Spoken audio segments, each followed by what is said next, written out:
sobat obras pasti tahu kan, pernah lihat ada orang kesurupan, ya kan? Atau mungkin gini, dibawa ke rumah sakit panas tinggi, terus kayak orang apa ya, meronta-ronta, ngeromian, orang Jawa bilang itu. Nah sebenarnya kita ini bahasanya kan bukan itu ya, ada suatu gangguan di peradangan otak, mungkin meningitis, mungkin atau ensefalitis, mungkin dokter Fadil bisa menjelaskan biar orang ini nggak mengira oh ini kesambet apa atau apa gitu mungkin. Iya. Nah kadang yang membuat kita lebih berat itu adalah stigma. Jangan dikira hidup di kota besar tidak ada stigma ataupun tahayul. Sebenarnya malah justru kadang banyak, meskipun tingkat pendidikan sudah tinggi. Jadi kenapa kok nggak dibawa? Saya kira kesurupan dok, misalkan. Karena kami baru pindah rumah. Nah kadang dihubung-hubungkan ya. Belum kalau nuwun sama yang di dekat rumah gitu. Belum apa ya itu namanya ya, belum selamatan. Ya padahal kalau kita waspada ya, demam tinggi, kejang, apalagi ada penurunan kesadaran, harus langsung segera dibawa ke rumah sakit terdekat. Karena ada penyakit yang menyerang di selaput otak. Ya, kita kan dari luar nih, kalau infeksi susunan saraf pusat dari luar tuh, dari meninges, infeksi selaput saraf otak namanya meningitis. Kalau masuk ke dalam, ke otak, ensefalitis. Nah, bisa juga kena dua-duanya nih, meningoencephalitis TB. Jadi hati-hati, semua demam, kejang, disertai penurunan kesadaran harus segera dibawa ke rumah sakit terdekat. Apalagi disertai penurunan kesadaran itu tadi yang termasuk ngeromnya, ngomong sendiri, kayak teriak-teriak, kayak orang kesurupan, itu sebenarnya penurunan kesadaran ya. Atau perubahan perilaku. Anaknya tuh nggak pernah loh ngomong jorok. Kayak kerasukan, kerasukan ya. Nah tahu-tahu kok ngomong jelek, teriak-teriak nggak jelas, tahu-tahu habis itu kejang. Kadang dibawa ke rumah sakit jiwa kalau enggak. Nah kadang belum tentu padahal itu suatu gangguan jiwa. Bisa jadi infeksi dari susunan saraf pusat. Nah silahkan. Jadi kalau pas malam kejadiannya nggak usah nunggu pagi, nunggu kita praktek, langsung UGD. Setidaknya kita harus berpikir yang paling buruk agar dapat penanganan yang tepat, daripada kita mikir nggak apa-apa tapi besok kita harus kecewa.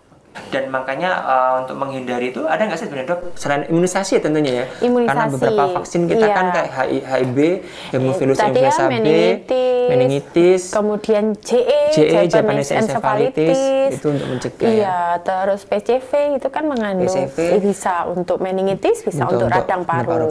Jadi untuk menghindari itu memang perlu imunisasi itu ya. Iya, bahkan contohnya nih anak diare, sepele nih, padahal kalau diare itu bisa kemana-mana, bisa ke otak. Bisa infeksinya bisa naik ke atas, gigi juga gitu kan. Gigi bolong juga bisa. Infeksi telinga nih sering keluar cairan dari telinga, tapi katanya udah enggak apa-apa, ini udah sembuh. Tahu-tahu besok kejang penurunan kesadaran, ternyata ada abses otak. Jadi tadi infeksinya sudah jalan ke otak, membentuk suatu abses. Bisul di otak kan sayang ya. Iya, pokoknya kalau ada kejang, demam tinggi, perubahan perilaku, segera konsultasikan ke dokter anak. Jangan sampai terlambat. Itu bukan mitos yang karena kerasukan atau apa gitu.